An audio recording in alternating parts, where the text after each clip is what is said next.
Emily Gray, and with my very good friend Nicole Johnson, we have recorded this album of Michael Head and Eric Tiemann songs.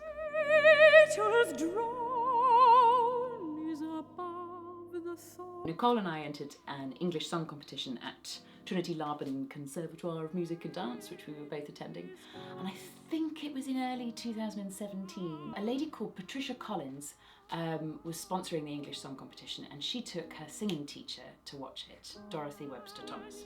And Dorothy got in touch with Nicole and I about a week after the competition by post, and she said that although we hadn't won the competition, we ought to have, and she sent a little cheque to both of us, and from then on she became our firm friend and would come to absolutely everything we did, always, describing herself as our army.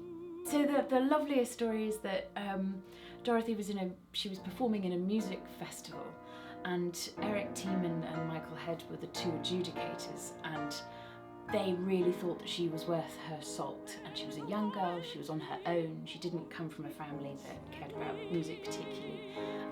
And both of these lovely men accompanied her to her bus stop on her way home. And, I can't remember which way around it is, but one of them was in the gutter in the street and the other one was the other side. She was flanked by English composers, and they tried to convince her, and in fact did convince her, to go to the Royal Academy of Music.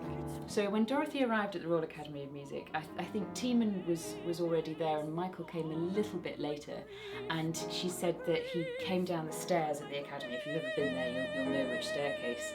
And he saw her come through the front door, and he apparently, with his arms outstretched, just shouted, "You made it!"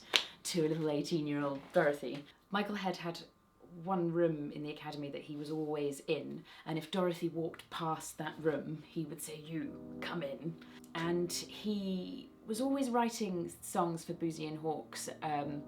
He was published with them from when he was about 18 years old. I mean, he was quite extraordinarily young to be a published musician. And he published things in a lower key, and he wanted to prove to them that they would work in a soprano key. So he would ask Dorothy to just come in and sing these songs, and he would record them himself with a little machine on the piano, and she would have a go, and then he would send that to the publisher as proof.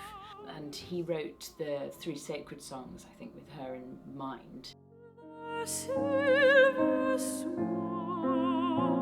Tiemann wrote for Dorothy quite a lot, and the Song of Farewell, which I think is going to be the inlay of this album.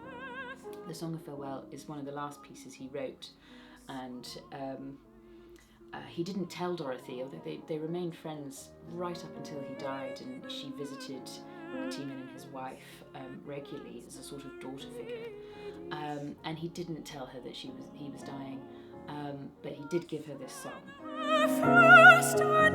So one of the things that Dorothy told me about a great deal is how kind they are and how inclusive both composers were, not just to her but to any amateur singer.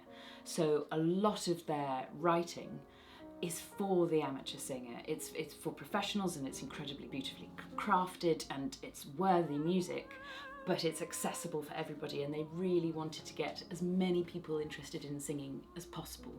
I mean, Michael Head himself was a singer and often accompanied himself singing these songs, so we know it's doable. And Eric Tiemann was the choral conductor and organist at the City Temple Church in Holborn Viaduct, where he got everybody singing, and that was very much his passion, and therefore it's hoped that this music will inspire some of you to have a bit of a sing.